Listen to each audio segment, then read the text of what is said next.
भारतीय संस्कृति और इतिहास के विशाल महासागर में कई ऐसे छिपे हुए रत्न हैं जो पुरानी मान्यताओं को नई दृष्टि से देखने पर मजबूर कर देते हैं। ओडिशा के पुरी में स्थित भगवान जगन्नाथ का मंदिर सिर्फ आस्था का केंद्र नहीं है, बल्कि एक गहरा ऐतिहासिक रहस्य भी छिपाए हुए है। आज हम एक ऐसे सवाल पर बात करेंगे जो दशकों से इतिहासकारों, विद्वानों और जिज्ञासुओं को उलझाए हुए है। क्या भगवान जगन्नाथ का संबंध गौतम बुद्ध से है? क्या बुद्ध को ही जगन्नाथ के रूप में पूजा जाने लगा? अगर हाँ, तो यह कब और कैसे हुआ? और अगर नहीं, तो यह भ्रम क्यों फैला? इस रहस्य को समझने के लिए हमें सिर्फ किंवदंतियों पर भरोसा नहीं करना होगा। हमें पाली साहित्य, बौद्ध परंपराओं, मध्यकालीन भक्ति ग्रंथों और ठोस ऐतिहासिक प्रमाणों की गहराई में जाना पड़ेगा। यह कहानी महज एक नाम के बदलाव की नहीं है, बल्कि एक पूरी विचारधारा के रूपांतरण की है। पहला अध्याय, शब्दों का खेल, लोकनाथ से जगन्नाथ तक। यह खोज नामों के विश्लेषण से शुरू होती है। भाषाविद और इतिहासकार इस बात पर सहमत हैं कि नामों का अर्थ और उनका समय के साथ बदलना संस्कृति की दिशा तय करता है। पाली ग्रंथों में बुद्ध के कई नाम मिलते हैं। इनमें से एक प्रमुख नाम है लोकनाथ। लोक का अर्थ है संसार या जनता, और नाथ का अर्थ है स्वामी, मालिक या रक्षक। इसलिए लोकनाथ यानी संसार के स्वामी या लोगों के रक्षक। तथागत बुद्ध ने अपना पूरा जीवन जन कल्याण के लिए समर्पित किया था। उन्होंने दुख से मुक्ति का मार्ग दिखाया, इसलिए उन्हें लोकनाथ कहा गया। कुछ विद्वान लोकनाथ को लोकनायक के समान मानते हैं, अर्थात लोगों के नेता और मार्गदर्शक। भदंत आनंद कौशल्यायन जैसे विद्वानों ने अपने पाली हिंदी शब्दकोश में भी बुद्ध के लिए ऐसे विशेषणों का जिक्र किया है जो उनके करुणामय स्वभाव को दर्शाते हैं। अब सवाल यह है कि लोकनाथ ये जगन्नाथ तक का सफर कैसे हुआ? जगन्नाथ का शाब्दिक अर्थ है जगत का नाथ यानी संसार के स्वामी। दोनों नामों में समानता साफ दिखती है। कई इतिहासकारों का मानना है कि बौद्ध धर्म के पतन के बाद या उसके हिंदू धर्म में विलय के दौरान बुद्ध की पूजा जगन्नाथ के रूप में बदल गई। कुछ स्रोतों में इंद्रभूति जैसे बौद्ध आचार्यों ने भी बुद्ध को जगन्नाथ कहा है। यह सिर्फ नाम की समानता नहीं है। जगन्नाथ की मूर्ति का अनोखा रूप, बड़े गोल नेत्र, अधूरा शरीर कुछ विद्वानों को बौद्ध प्रतीकों या स्तूप से जोड़ता है। रथ यात्रा जैसी परंपराएं भी बौद्ध प्रभाव की ओर इशारा करती हैं। लेकिन क्या यह पूरी तरह सिद्ध है? नहीं। मुख्य धारा के हिंदू ग्रंथों में जगन्नाथ को विष्णु का अवतार माना गया है। फिर भी ओडिशा की आदिवासी परंपराओं और बौद्ध अवशेषों से यह बहस आज भी जीवित है। यह रहस्य हमें सोचने पर मजबूर करता है। धर्म कैसे बदलते हैं, कैसे एक दूसरे में घुल मिल जाते हैं, और कैसे एक नाम से दूसरा नाम जन्म लेता है। भारतीय संस्कृति में नामों का खेल कितना गहरा होता है, यह देखकर हैरानी होती है। लोकनायक सिर्फ एक उपाधि नहीं थी, यह बुद्ध के पूरे व्यक्तित्व का सार था। उन्होंने संसार को दुख से मुक्ति का रास्ता दिखाया, इसलिए लोग उन्हें लोकनायक कहते थे। लोगों का नेता, मार्गदर्शक। 20वीं सदी में भी डॉ. ग्रियर्सन जैसे विद्वानों ने बुद्ध को इसी नाम से पुकारा। और देखिए, आधुनिक भारत में जयप्रकाश नारायण को हमने लोकनायक कहा। उसकी जड़ें कहीं न कहीं उसी प्राचीन बौद्ध परंपरा से जुड़ी हैं। अब भाषा का एक महत्वपूर्ण बदलाव देखिए। लोक और जगत दोनों पर्यायवाची हैं। दोनों का मतलब संसार। नाथ यानी स्वामी, तो लोकनाथ मतलब संसार का स्वामी। वही समय के साथ जगन्नाथ बन गया, जगत का नाथ। भावार्थ एक ही है, संसार के रक्षक, स्वामी। यह बदलाव अचानक नहीं हुआ, सदियों की प्रक्रिया थी। बौद्ध धर्म के प्रभाव से लोकनाथ धीरे धीरे जगन्नाथ के रूप में पूजे जाने लगे। दूसरा अध्याय, सिद्धों और नाथों की परंपरा में बुद्ध। भारतीय साधना में नाथ संप्रदाय और सिद्ध परंपरा का बहुत बड़ा स्थान है। मच्छिंद्रनाथ से गोरखनाथ तक इन योगियों की लंबी श्रृंखला। इतिहासकार मानते हैं कि ये सिद्ध और नाथ मूल रूप से बौद्ध परंपरा से ही निकले थे। वज्रयान और सहजयान जैसी बौद्ध शाखाओं ने ही आगे चलकर इनका रूप लिया। अगर नाथ परंपरा बौद्ध धर्म का ही विस्तार थी, तो आश्चर्य क्या कि उन्होंने अपने आराध्य बुद्ध को जगन्नाथ के रूप में पूजा। सिद्ध साहित्य में गगन शून्य की साधना का जो वर्णन है, वह सीधे बौद्ध दर्शन से जुड़ा है। इसलिए लोकनाथ का जगन्नाथ बनना कोई संयोग नहीं, यह धार्मिक विकास की एक निरंतर प्रक्रिया का नतीजा था। तीसरा अध्याय, राजा इंद्रभूति और ज्ञान सिद्धि का प्रमाण। अब हम उस ऐतिहासिक मोड़ पर पहुंचते हैं जहां बुद्ध के जगन्नाथ होने का सबसे मजबूत लिखित प्रमाण मिलता है। यह कोई किंवदंती नहीं, बल्कि 7वीं-8वीं शताब्दी का एक प्रमाणिक ग्रंथ है, ज्ञान सिद्धि। इस ग्रंथ के रचयिता थे राजा इंद्रभूति। वे उड़ीसा, तत्कालीन ओडिशा क्षेत्र से जुड़े थे। या उडियान ओडियाना के राजा माने जाते हैं, जो प्राचीन बौद्ध केंद्र था। वज्रयान बौद्ध परंपरा के संस्थापकों में से एक इंद्रभूति ने अपनी किताब की शुरुआत ही जगन्नाथ की वंदना से की। उन्होंने जगन्नाथ को बुद्ध का रूप बताया, बुद्धमय, बुद्ध से भरा हुआ और सर्वोच्च वज्र शक्ति वाला। यह सबसे पुराना ज्ञात लिखित प्रमाण है जहां जगन्नाथ को स्पष्ट रूप से बौद्ध देवता के रूप में वर्णित किया गया है।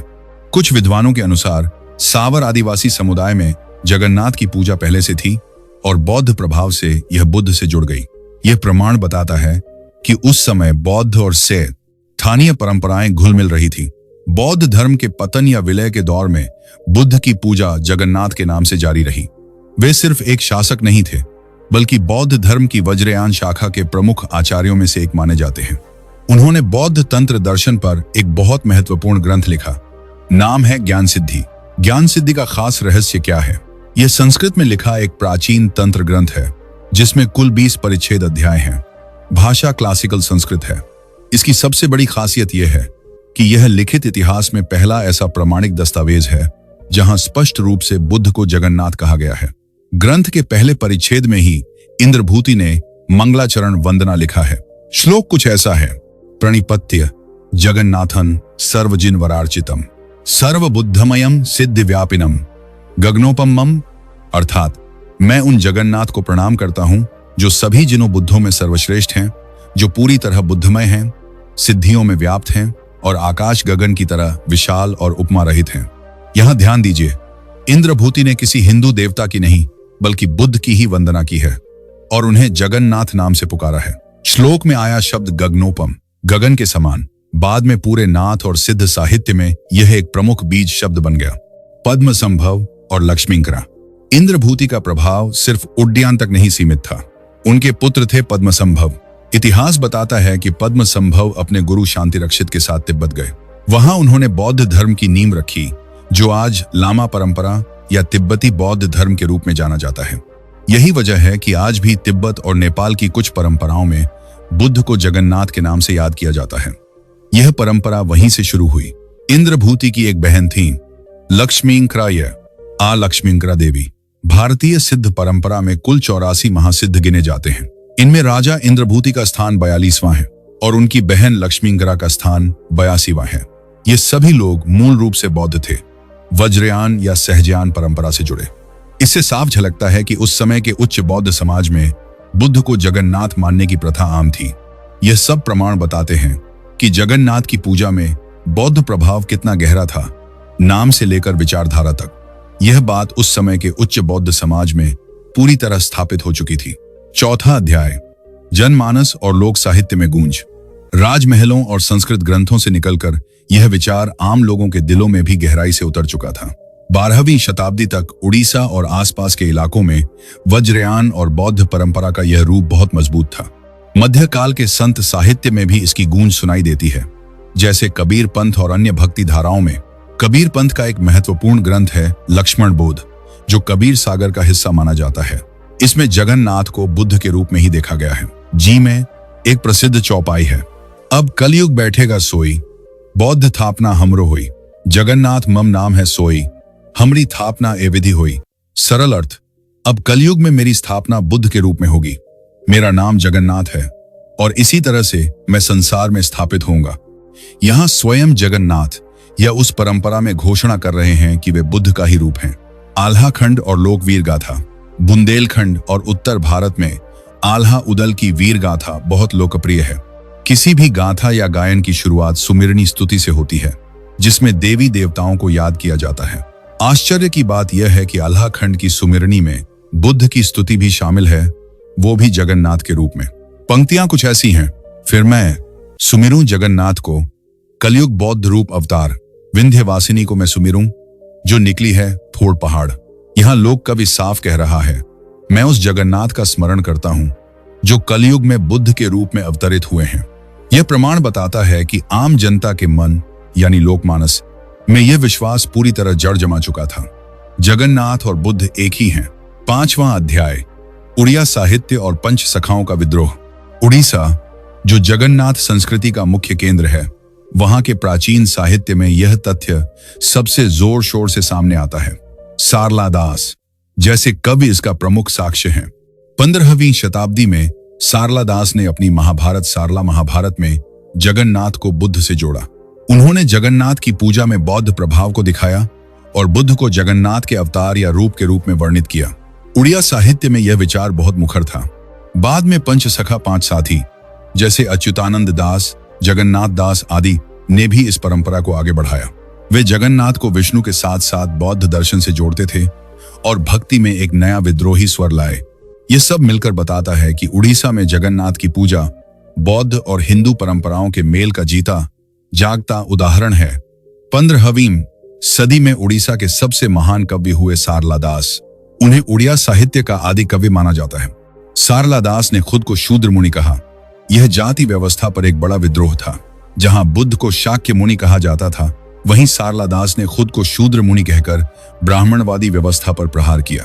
कुछ पुराणों में भी संदर्भ मिलता है कि कलयुग में शाक्य बौद्ध को शूद्र जैसा माना जा सकता है। यह एक अलग गहरा शोध का विषय है। सारला दास ने उड़िया भाषा में महाभारत की रचना की, जिसे सारला महाभारत कहते हैं। इसके सभा पर्व में उन्होंने जो लिखा वह इस बहस को हमेशा के लिए मजबूत प्रमाण देता है।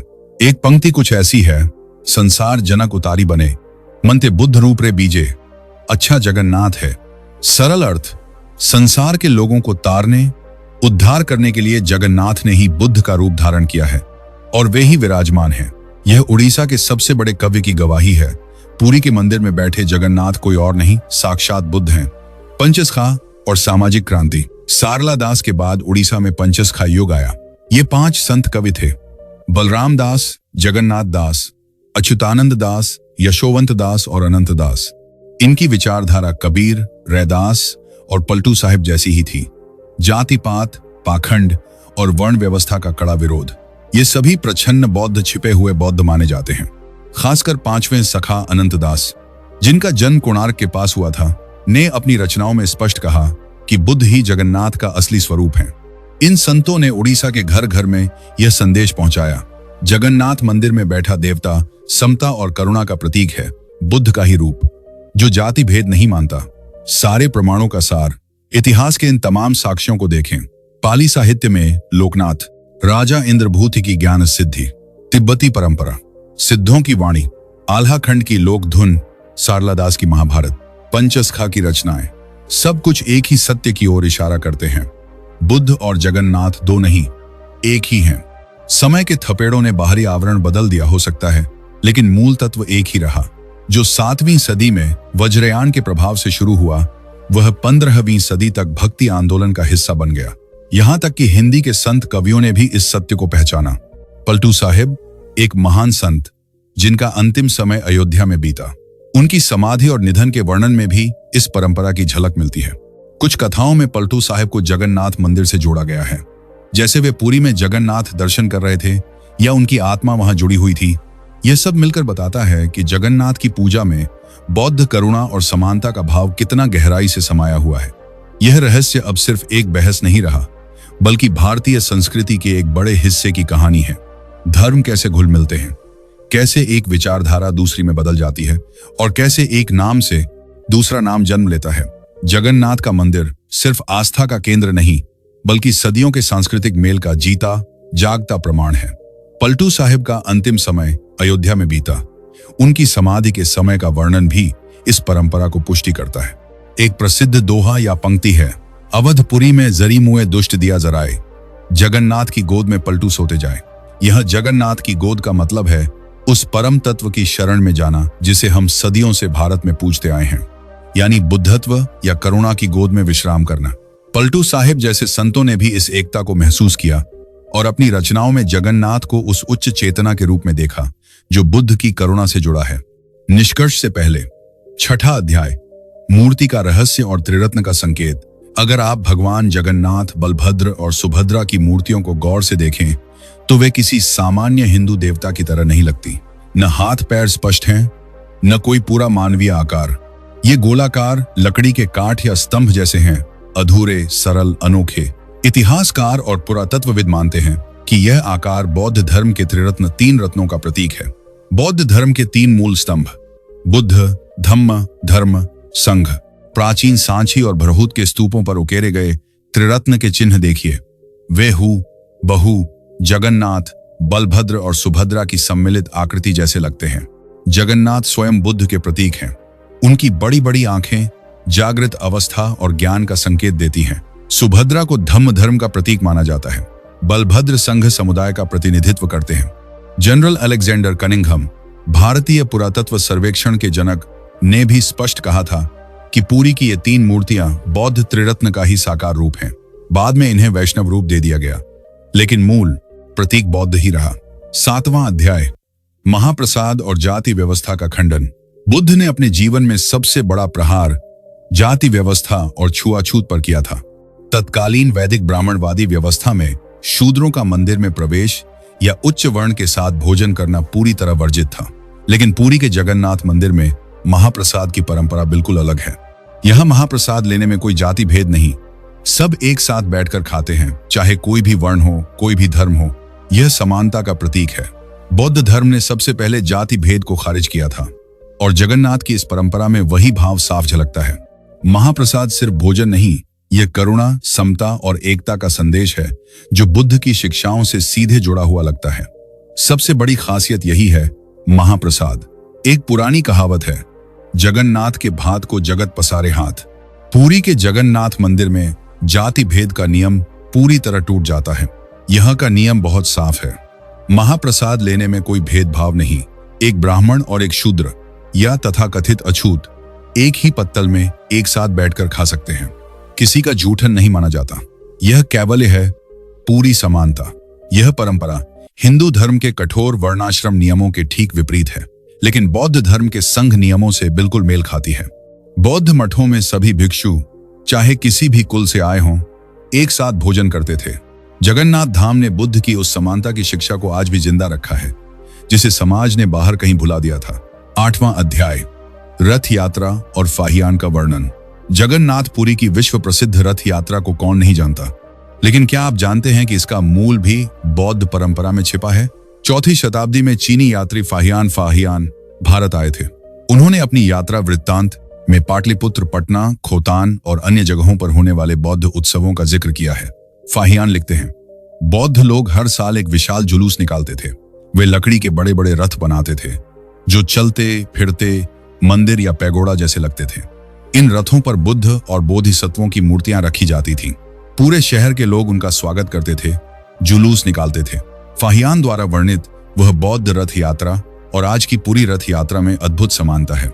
कई इतिहासकार मानते हैं कि प्राचीन काल में बुद्ध के दंत अवशेष को रथ पर रखकर घुमाया जाता था। वही परंपरा समय के साथ जगन्नाथ की रथ यात्रा में बदल गई। 9वां अध्याय, ब्रह्म पदार्थ और बुद्ध का दंतावशेष। थ्रिलिंग रहस्य। यह इस पूरी कहानी का सबसे रहस्यमयी हिस्सा है।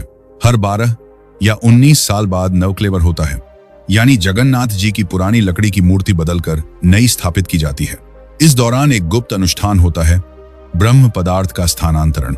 ब्रह्म पदार्थ क्या है? यह मूर्ति के अंदर रखा एक गुप्त पवित्र पदार्थ है जिसे सिर्फ चुनिंदा पुजारी, दैतापति देख और छू सकते हैं। यह अंधेरे में आंखों पर पट्टी बांधकर किया जाता है। कई विद्वान और लोक मान्यताएं कहती हैं कि यह ब्रह्म पदार्थ बुद्ध का दंतावशेष, दांत का अवशेष हो सकता है। बौद्ध परंपरा में बुद्ध के दांत को बहुत पवित्र माना जाता है और उसे विभिन्न जगहों पर ले जाकर पूजा जाता था। कुछ स्रोतों में कहा जाता है कि कलिंग, ओडिशा में बुद्ध का एक दांत रखा गया था। समय के साथ यह अवशेष जगन्नाथ मंदिर की परंपरा में शामिल हो गया। ब्रह्म पदार्थ को स्थानांतरित करते समय जो भावना होती है वह जीवन से मृत्यु और पुनर्जन्म की तरह है, ठीक बौद्ध दर्शन की तरह। यह रहस्य आज भी अनसुलझा है, लेकिन यह बताता है कि जगन्नाथ की पूजा में बौद्ध प्रभाव कितना गहरा और जीवंत है। यह प्रक्रिया नवक्लेवर के दौरान होती है, हर 12 या 19 साल बाद। पुरानी मूर्ति के अंदर से एक रहस्यमयी वस्तु निकाली जाती है जिसे ब्रह्म पदार्थ कहते हैं। फिर उसे नई मूर्ति में स्थानांतरित कर दिया जाता है। यह सब आधी रात को होता है। पूरे शहर की बिजली काट दी जाती है, अंधेरा छा जाता है। पुजारियों, दैतापतियों की आंखों पर पट्टी बांधी जाती है, हाथों में कपड़ा लपेटा जाता है ताकि वे न देख सकें, न स्पर्श महसूस कर सकें। कई किंवदंतियां और इतिहासकारों का मानना है कि यह ब्रह्म पदार्थ और कुछ नहीं बल्कि तथागत बुद्ध का दंतावशेष, दांत का अवशेष है।